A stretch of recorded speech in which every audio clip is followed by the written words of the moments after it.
Canada. USA! Oh, hey there. Oh, it's been a while. How are your provinces? Oh, they grow up so fast. You know, I got my hands full with 10. I don't know how you take care of 50 states. Yeah. You know, well, it's not easy. The southern ones went through a rebellious phase. And what about the adopted ones? Oh, Alaska and Hawaii? Yeah. I haven't told them yet, but I think they figured it out by now. And the really loud one? Texas is still Texas. Oh, Canada. We should, you know, hang out sometime. Maybe play some baseball. What? What's baseball? Oh, sorry, I gotta get this. Okay. Okay. China, baby, how's it going? Yes, I know I owe you a lot of money. Always making it about money. You know what? Listen, I will get it to you tomorrow. Do you have like $4 trillion I could borrow? What am I saying? You're Canada. Okay. Listen, I will give you my watch until I can pay. Oh, that's right. You did make this. China, you can't tell me what to do. Okay, I will do that. Bye. They're besties, so... Oh, hide me. What? Oh, come on. You guys haven't dated since 76. I know, but he's so awkward. Well, I told you to break up with him in person and not over declaration. Come on, you can do this. I've got some hockey stuff to purchase. Oh, hi, USA.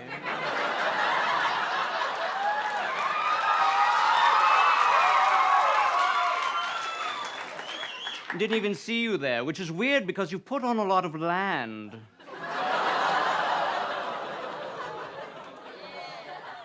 Hi, Britain.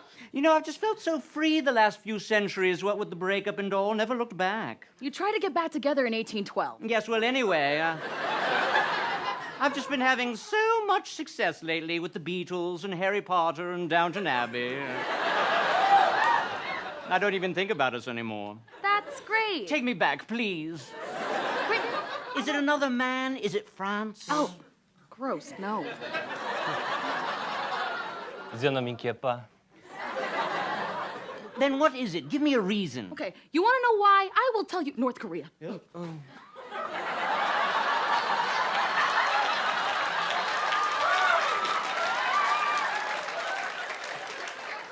안녕, 포렌스캄. 가탄에 뭐가 들어있는지 알아? You wanna see? 아마? 몰라. Do I or don't I? Just pay me some attention.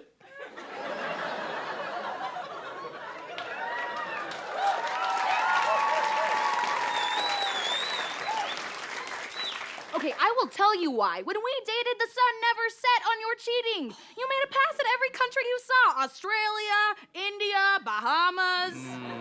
Bahamas. Okay. Yeah. You know what? And then there's just respect. I can't date a guy that I've beaten in war. Okay. I was not trying my hardest. Okay, plus you are desperate, okay? We broke up and then you found every excuse you could to get me over. Like, oh, USA, I'm having a war. Oh, come help me. Oh, USA, I'm having another war. Oh, I'm having an Olympics. Come destroy me in every event.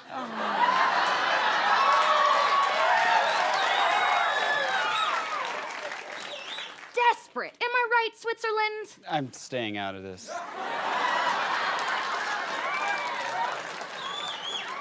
Look me in the eyes and tell me you're I'm over it. Owie.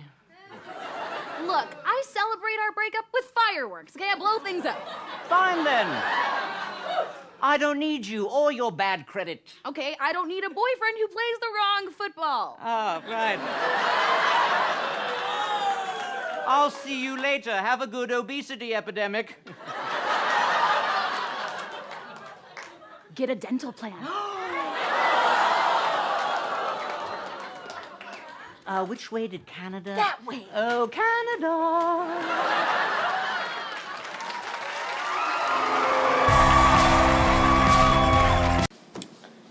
This week we are starting international relations as well as international trading, and there's a lot of really fun stuff in store for you guys. So you got to experience some of it yesterday, and then you'll get some more games and fun things at the end of the week. But we just have to get through this instructional piece, so as long as you do your work, you'll be able to participate in the activities on Thursday and Friday. This is the worksheet that you're going to be completing as you go through this presentation. It's something new. It's called a box of colors vocab. And basically what I've done here is listed all of the words for you that you're going to be studying. I've given you the definitions in the presentation. You're going to write those definitions right on these lines. And then when you're completely done with all of the definitions and you finish the video, you're going to take out your crayons or colored pencils, whatever you prefer, and you're going to color the words in a color that reminds you of that word. So if you see the word alliance and you think of friendship and that reminds you of the color blue, then color alliance blue, or whatever color it reminds you of.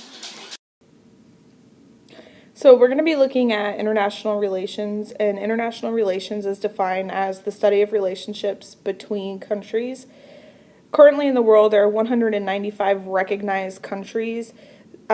Taiwan is considered a country by some and not by others, so that number could be debatable between 195 and 196, but there are definitely, without a doubt, 195 recognized countries in the world, and all of those countries have to try to get together and work together. Think about what we learned in the international trading game yesterday. No one country could be 100% self-sufficient. They all need something from each other. Now, some countries get along better than others, and some don't get along at all. But realistically, no one country can take care of themselves 100%. Throughout this presentation, you're going to see important terms. You're going to need to write the definition of each keyword, and then like we reviewed earlier, when you're done with all of the definitions, that's when you will use your box of colors to color code those words to help you remember them a little easier. You will use them later this week when we play our world conflict game. So the first word that we're going to look at is alliance or ally. The definition is written in yellow directly under the key term, and the definition of alliance is a union formed for a mutual benefit. So an example of that would be the United States and the Philippines. The United States have been allies for a long time. It's one of the oldest, the Philippines is one of the oldest allies that the United States has. And basically it's like a friendship. And we saw that in a few classes in the game where two countries actually formed a friendship to help each other out. And it benefits both countries. So for example, the alliance between the United States and the Philippines benefits the United States and it benefits the Philippines. So think about what happened during the international trading game. Did any of the countries form an alliance? Did those alliances last, or did any of them change? Because what we've also seen throughout history is two countries that may form an alliance, and then that alliance later falls apart, and then they're no longer allies.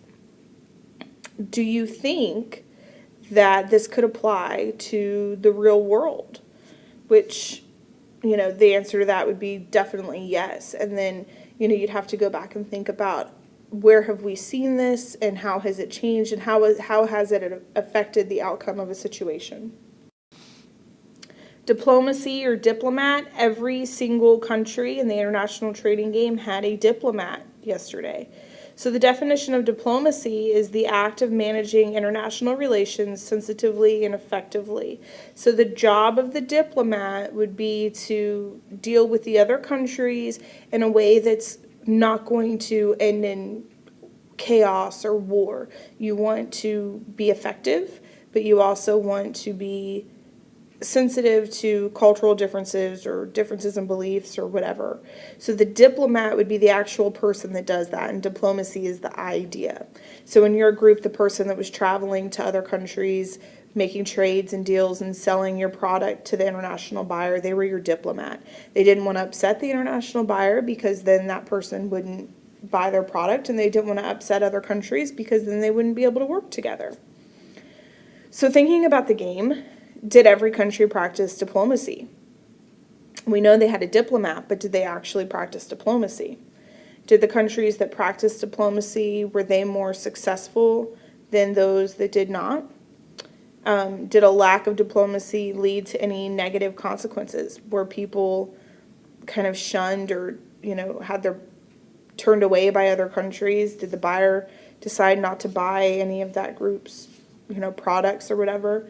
And then I want you to think about, do we see this in the real world? Do we see countries that interact well with other countries and find success? Or do we see countries that maybe don't interact so well and tend to struggle more and have a poorer economy and less trade in the international market? An ambassador is a person selected to represent their country in a foreign country. So we'll see this where the United States will select a person, and that person will actually go live in another country. They'll work at a place called an embassy, and we'll go over the word embassy next. And they are there representing the United States or whatever country. Britain, Italy, they all have ambassadors as well that come to other countries that do the same thing. So in the game, we didn't necessarily have any ambassadors, but we did have people representing each country to the other countries. In the real world, though, think about what an ambassador does. Is their role important, not important? Does their role ever change? And think about how that can affect the relations between two countries. If, say, the United States ambassador goes to another country and maybe acts poorly, breaks some laws or whatever, could that have a negative impact on the relationship between those two countries? So an embassy is the official residence or office of an ambassador. So in another country, the United States would have a U.S. embassy, and that is where the U.S. ambassador would have his office and potentially reside. Obviously, in our international trading game, we didn't necessarily have a specific office, but every diplomat had a place that they returned to. They had their own home country, and that's where they return, and ambassadors do the same thing. When their work is done at the embassy and their time is up in that country, they return back to their home country. A doctrine is a set of beliefs held by a person, political party, or government. So, in the game, every country had a different idea of how to find success. Sometimes those ideas aligned between multiple countries, and sometimes they didn't. And those ideas helped to direct what that country sold or bought, or what shapes they made, or what shapes they didn't make, or how they made the shapes. In the real world, though, this is kind of a big deal. When you look at political parties, you're usually talking, about elections. We went over that when we did our political party unit. We looked at Republicans and Democrats. All of the differences in beliefs, from the involvement of government to how the country should be run, all of those, that's all part of that particular political party's doctrine. We also see this in government. This has been a hot topic in the news lately with the concept of Sharia law. Sharia law is pretty much as far opposite from democracy as you could possibly get. And there are countries that practice Sharia law. So that would be their government's doctrine. And then countries like the United States would have a completely different doctrine. Those two doctrines don't agree. You could also see the difference between America and Britain, where one has a monarchy and one does not. So there would be a different set of beliefs in how government should be run there. Now, as far as the lawmaking and which laws should be passed and how the citizens should be treated, it's going to be more similar between a monarchy and a democracy than a government that practices Sharia law and things like that. A treaty is defined as a formal agreement between countries. So granted, our game was pretty much informal. Think about, were there any agreements that two countries made, and did that agreement have a positive or negative impact on those countries? And then think about, did any country ever break a treaty? In the real world, treaties are much more formal. There's an entire process that goes into it, and they can be a peace treaty, a tax treaty, an extradition treaty. So basically, it's any type of agreement where both sides agree they're going to do that particular thing.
So there are two important concepts that you need to understand to help you understand international relations. Domestic policy. Those are the laws, government programs, and administrative decisions that directly affect a nation within its borders. So that would be the laws that affect the 50 states. Foreign policy is a government strategy in dealing with another country. So when we were playing the game, some of you experienced arguing and fighting within your group. That would have been a domestic issue. If you were arguing and fighting with another group or another country, that would have been a foreign policy issue. So tomorrow we are going to look at the conflicts and wars that the United States has been involved with, as well as foreign policy tools and the world agencies that are intended to help prevent some of the world conflicts and help ease some of the suffering within the world. So Thursday and Friday, we're going to play some world conflict games. On Thursday, we're going to play an international relations game where you'll be given scenarios of different situations, and you'll have to apply the correct foreign policy tool. And then on Friday, we'll be playing a world conflict game, similar to Mr. Jaworski's world conflict game, with a few twists and changes. So now that you have completed all of the definitions, you are going to get out the crayons or colored pencils or whatever you prefer, and you're going to color each word with a color that reminds you of that word.